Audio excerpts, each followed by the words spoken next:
Okay, we're finally here. We're finally to this day. I thought this video would come a whole lot sooner, but life had other plans. So it's time to talk about Quiltcon, finally. And so what better way to start from the beginning? You saw that I did my shop hop. It was all Wednesday. So we're gonna start from Thursday, which was the day of my classes. I had 3 classes that day and they were all fabulous. My first class was Pixel... Let me get you the full title. My first class was Pixels for Success, Finer Points of Pixel Design with D of Pixel Quilt. And it was fantastic. She kind of showed us our software, her website of designing pixel quilts and how the key components to a good pixel quilt. She has made a wild amount of pixel quilts and they're so stunning.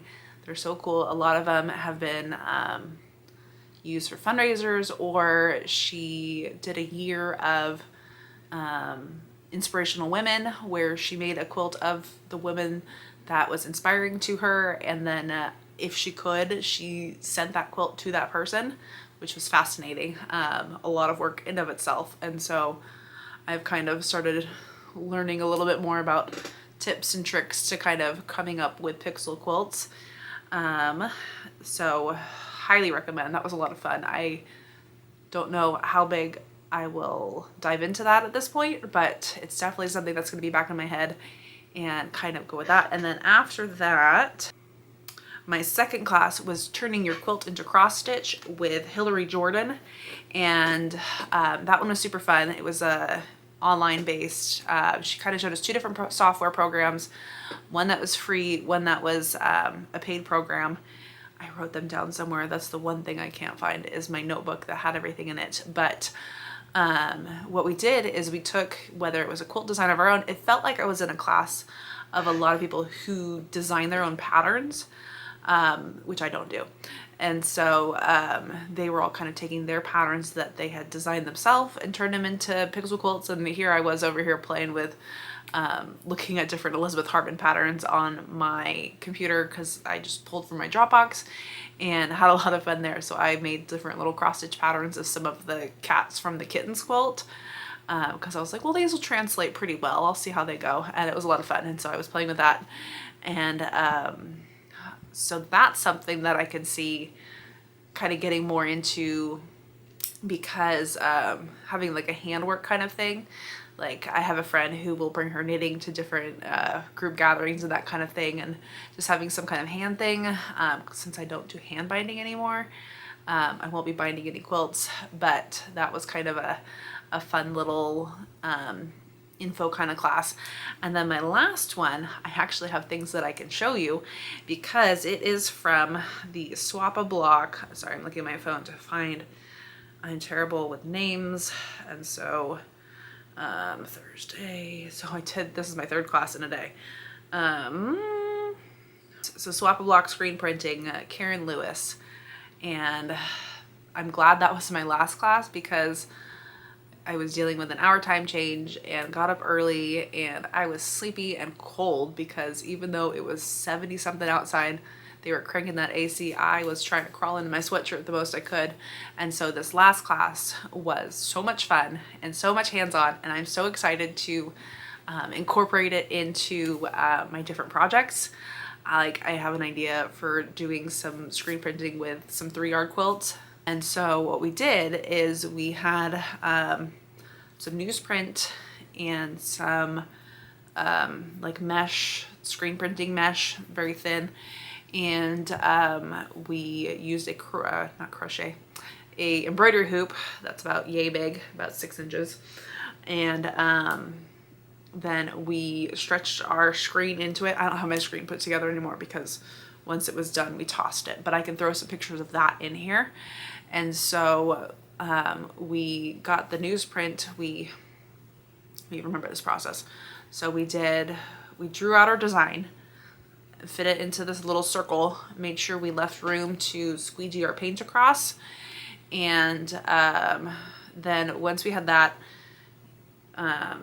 you set your circle on the newsprint, cut it out so it matched, and then taped it all around the edge so it wouldn't go anywhere. And then I did a test print first, and then we got it all ready to go, and then just squeegeed out 20 some odd different little blocks, and it was so much fun. And it was wild the detail you can get in this little thing with newsprint. When I have screen printed in the past, I did the one where you expose it in the sun, and then you wash away the part that didn't expose, and then that's all you have, and then you just have that one screen, and then you can clear it off and stuff. Like I think I still have some of my screens that I did not clear off. And so the fact that this was so just done with paper and an X-Acto knife and tape, oh, so cool. So let me grab my little bits and pieces out of my bag, and I will show you different stuff. Okay, so here is my embroidery hoop. It was 6 inches. You can see that I've still got tape and stuff all over it. So we stretch that down there. Let's see. I've got everything kind of in this plastic box. Here's my Kai scissors. That's what happens when you don't unpack. So here is the gauze, like this screen printing screen. That's a very thin little mesh stuff. I had to buy pencils because I don't own pencils. I always use pens. Here's our newsprint, so very thin little newsprint squares. And I have one that I cut out. Here it is. So I cut out 2 because I was so proud of my cutting job that I wanted to have more of it just in case. And if you can see that, yeah, there we go. So I did a little kitty with a party hat on because why not? And it turned out so cute. So let me find, I've got my bag of my block and then everybody else's block that we all swapped. So I've got to kind of juggle things around. So first I just did like a test. I haven't heat set any of these, so I still need to do that. So I need to put like a pressing cloth. And so this is just screen print ink. This is just my basic one. Somewhere on here there's a green one on green fabric. But so we squeegeed it through, and it was when I did this, I was like, I can make this better. And so that's not one of my good ones. Here's kind of a good one. And so here it is. Look at that. That's my little party hat cat. And so we did these on 5x5, basically like a charm pack. And then everybody either had their different fabric or just kind of did their thing. And they're all kind of mishmashed, and some make sense and some are like, this one's off-centered. I can see it already. This one was funny. Then we did a shrimp with a little cowboy hat on. A little flower. Every other one of these is one of my cats because I think I did some extras. Some flowers. So it was funny to see, not funny, it was interesting to see like how artistic people were and how detailed they would get. Because some of these have some very thin little lines on them. Like my little kitty whiskers were kind of tiny in themselves, but like, look at this. And look at this. So these are all different people in the class. And because we're in Arizona, you could tell a lot of people went with the cactus theme. I think I have like 4 different cactus. And then the gal next to me did a shirt and some pants. And then a little flower. I liked that they like this chair. Like this is cut out by somebody. What? And then we've got some arrows. Some leaves. Like, look at this. What the heck?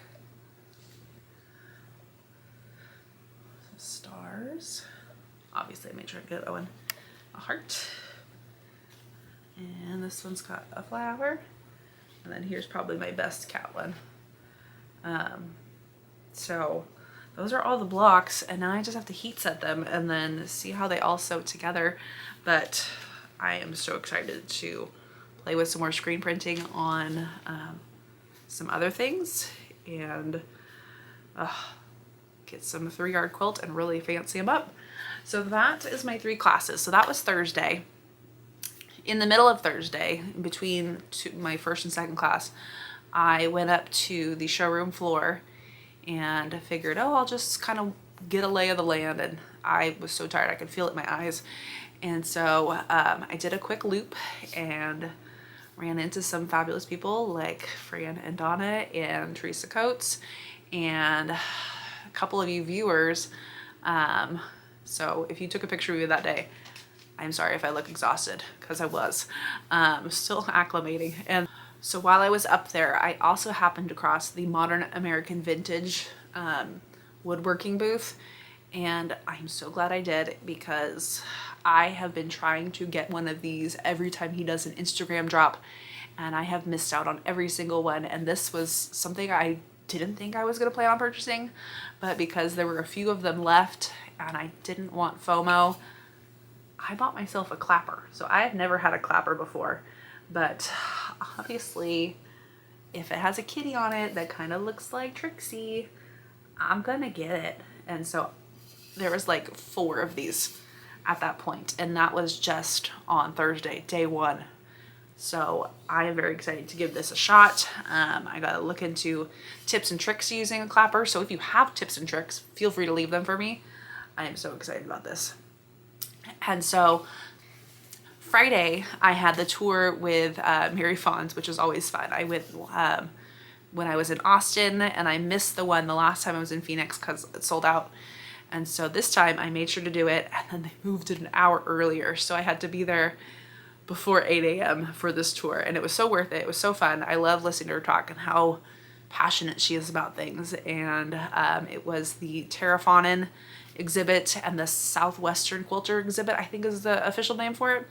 And so got a lot of information on those, and then I was just free to roam. So I will do a slideshow of all the quilts and their artist statement at the end, and then you can pause and watch those as you wish and read the statements as they are, and then we'll go from there. So stay tuned for that. But then I went and wandered and shopped, and actually got the chance to kind of talk to Fran and Donna a little bit. And so like we've always done our corresponding online, we did our interview online, so we finally got to meet in person and finally got a photo together.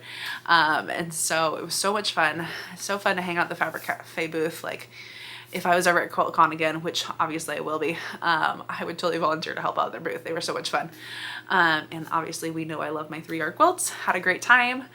And so I wandered, I looked at the Grace Company booth, because that's the brand of my long arm. So just because I get this question a lot, my long arm is a Qnique 21X Elite from the Grace Company, which is based in Salt Lake, and I have it on a 10-foot Continuum 2 frame with the QTC 5 software. I haven't upgraded to 6 yet, even though I can. I just really like how 5 is going. It works for me all as well. And so then I wandered around a little bit more, and then I happened upon the Elizabeth Hartman booth. And if you've been around a while, you know I love my Elizabeth Hartman quilts.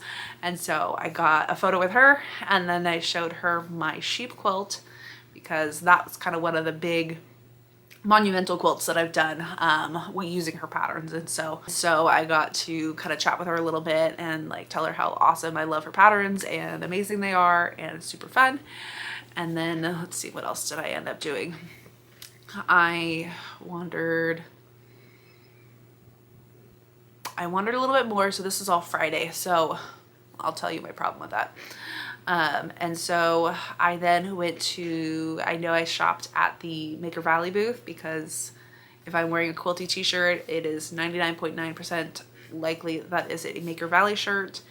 The other one that I've shopped for is Patchwork Threads, but I haven't shopped them in a while. Maker Valley is where it's at. So I bought this one that says Quilts. And then I couldn't leave this one behind. It says it's on a blanket because, and funny story, my niece, when she was here last August, I was working on my checkerboard quilt and I laid the one out on the floor, and my mom said something about the blanket. 3-year-old little niece goes, "It's not a blanket, it's a quilt." And we're all like, okay. a quilt. So I couldn't leave without that shirt, and I was like, she needs a matching one that says it's a quilt. And so stay tuned for those. It's popping up on here. I can't show you right now because I've already washed and worn them both. So that's that. And then I kind of just cruised around. Like, the line for the Ruby Star booth was insanely long, but I did make it through. And I pretty much didn't buy any fabric. Like, I got some fabric as like giveaways for spinning a wheel and filling out a newsletter thing, but they were like mini scrap pieces, like organized scrap pieces. I don't even know where they are right now. But I didn't buy any fabric at the show. I only bought my clapper, I bought 2 t-shirts, and I bought stickers. Of all things to buy, I bought stickers. I kept looking at strapping because they had, what did they have? They had Ruby Star strapping that had the leopards on it. I almost bought some of that. And then when I went back to buy it, the booth was sold out. I did look at some Lo and Behold patterns, but I haven't officially decided which ones I want to do just yet. So I didn't buy those. You can tell all these things that I was like, I could get, but I didn't. I almost bought, because remember the last time I was in Phoenix was when I bought the Glam Clam stuff. I almost bought a different clam pattern, but I didn't yet, because I was still finishing up that Glam Clam before I'm pointing to it because it's that way. So I didn't get that one just yet. I still have all my other scrappy stuff to work through. So if I'm still in the clamshell mindset, once I get a little bit further in, I'll probably buy that pattern. It's one, instead of the clams all being upright, some are up, some are sideways, some are down, some are left. So it's going to be a lot more thought process for that, but I think it's going to be a lot of fun. So what else did I almost buy? I talked to the Janome booth a little bit. Because one of the reps was demoing my new machine, my 9480, and I just wanted to see if he had anything excited to say. I asked him about machine recommendations for my mom, because her old machine, well, her current machine is older than my old machine. So just kind of getting some specs, since she sews a lot with Minky, sews a lot with clothes, but doesn't necessarily do quilting. And when, obviously, if she's going to make a quilt, which she has, she says she's not a quilter, but she has made quilts. Obviously, she's going to make the quilt top, and I'm going to piece it over here on my long arm. So the throat space isn't the big issue. It's figuring out getting a buttonholer that works, because that's the problem with hers. I've had to do buttonholes. And what else? And so that pretty much sums up. I walked around a lot and learned real quick that I need to break up my days, because I had all my classes on Thursday, the tour on Friday morning, dinner at 6 o'clock on Friday night, and I walked around a lot. So Saturday, I signed up for the special presentation from Tara Fanon day of, because I knew I was going to need something to break up my day. And so I slept in, for one thing, and then went to that presentation where she talked about her kind of history with quilting and how she got to where she is now. And then I wandered the show floor a little bit more. And then I went back to my Airbnb that day, because I was invited to a special gathering of different creators, different content quilters. And it was so much fun. I felt like a very tiny fish in a very big pond, because I was in a room sitting next to people like Karen Brown of Just Get It Done Quilts, and so Becca and Dave's Craft Room, and so many other people that I had heard vaguely of, but hadn't quite met yet. And so I learned a lot from listening to them, and I'm so excited to be connected with them. And I'm so excited to show you this group picture of all of us together. And I'm going to put all of their channels in the description below, because they're worth a follow. They were fabulous people to hang out with, fabulous people to talk this community with and learn from and grow with. So I am very excited for my channel's future, and some ideas that I got from talking to them, and just building my little quilty bubble a little bit bigger each time. So be sure to follow them. And then that was pretty much the majority of my Quiltcon experience.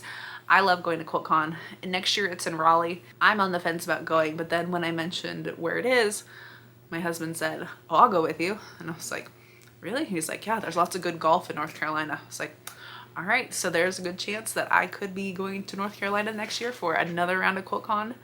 Don't have to twist my arm very hard. It's just the travel getting there that is what's holding me back. So I am very excited that that is coming up next year. So hopefully stay tuned for that. And now is now time for that aforementioned slideshow. So enjoy all these quilts that I take pictures of and try to get some details of.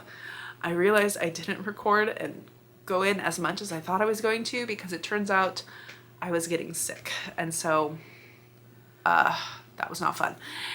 But I tried to get a lot of pictures, but every quilt picture I took, I made sure to get the artist statement next to it. So if you want to read anything, just hit that pause button and then enjoy the wide variety of quilts and content of Quiltcon 2025. We'll see you again for Quiltcon 2026. Who knows? We'll find out that next year to see if I get in or do anything. And we'll see you again real soon here on my channel for more quilty fun.